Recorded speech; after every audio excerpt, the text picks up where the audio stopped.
Your next performer, actually, I just met him for the first time. We did a show in this artist, like in their loft, and it was super hot. And man, he brought the house down. He's gonna do it again right now. Give it up. This is my man, Derkson. Make his way to the stage. Keep clapping your hands for Mr. Faceover. Clapping, clapping. Oh, God damn it, that was fantastic. Whew, sweating. Up here in ball soup I am. Sorry. It's just inner monologue, outer monologue. How are you guys? Did I gross you out a little bit? It's all right. I kiss really good though. And I use very little of my balls when I do. You know, you want to use a little because a little goes a long way. Sorry, I'm talking about my balls way too long. Fantastic! So how are you guys doing tonight? How is I have to ask that question because that's a comedian thing. We ask you, you're gonna be, you ask like 19 times, how you doing? How you doing? How you doing? Fuck, it's like we're in a dysfunctional relationship. Hanging out at a Denny's. I have nothing left to talk about. How are you doing? How are you doing? I love you. I love you. I'll have the Grand Slam. That was the Denny's part.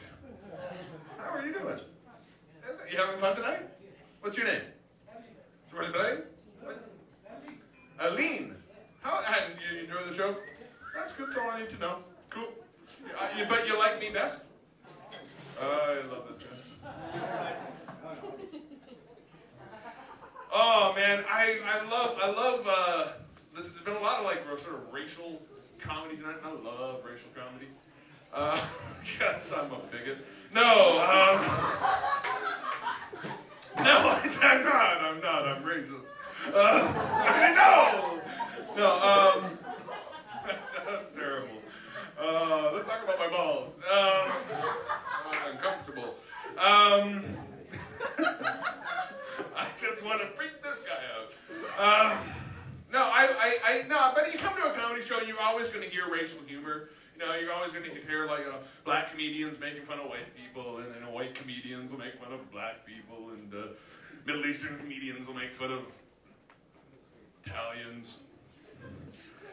But I find that really funny because to me, you see, I'm German, and there's really only one racial observation is this. A German comedian making racial observations about anybody makes everyone uncomfortable. Thank you. It's a hard thing. You don't want that growing up because you go and see, all these sort of, Jewish comics, and they'll talk about growing up Jewish, and, black comics talk about growing up black, and I'm German. Best thing that we had was, hey, Grandpa, why does that lampshade have a tattoo? That's just not appropriate. Yeah. I know. No, it wasn't him. I checked.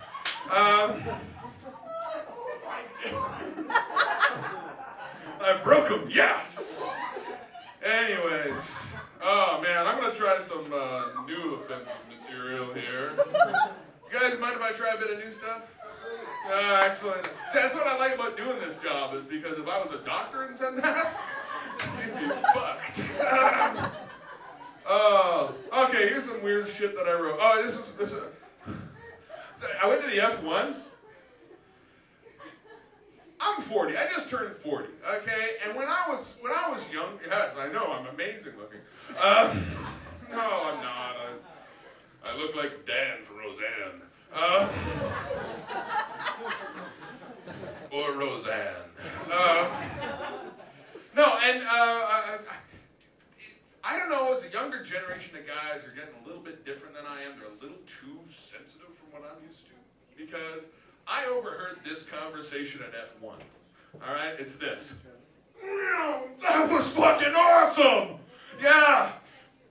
Anyway, so the movie was amazing. But I used to think I was a Charlotte, but now I know I'm a Samantha.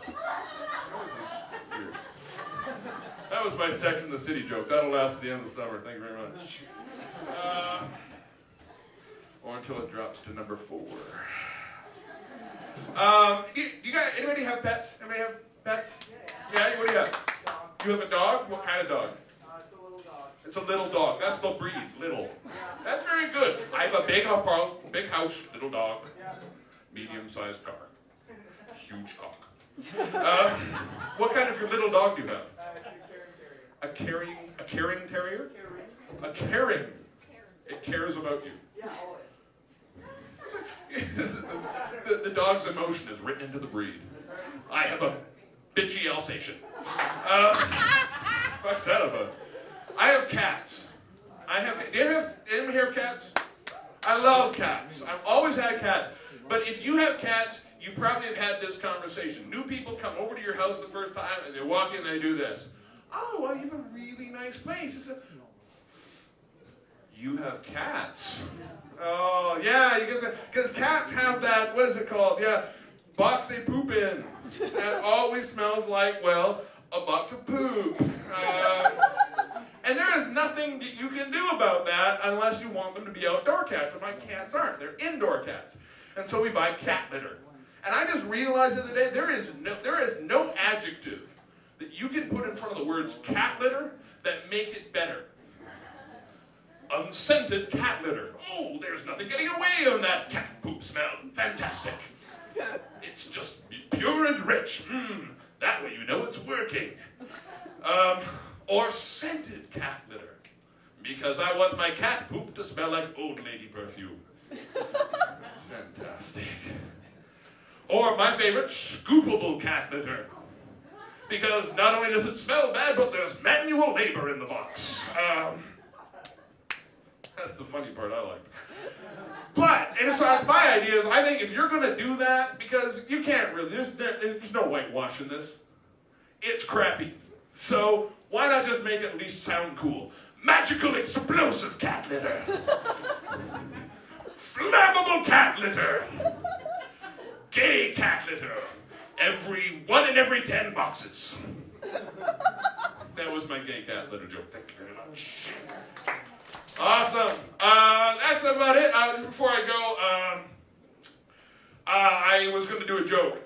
It was really awesome, but I forgot it. Oh, yeah, I remember it now.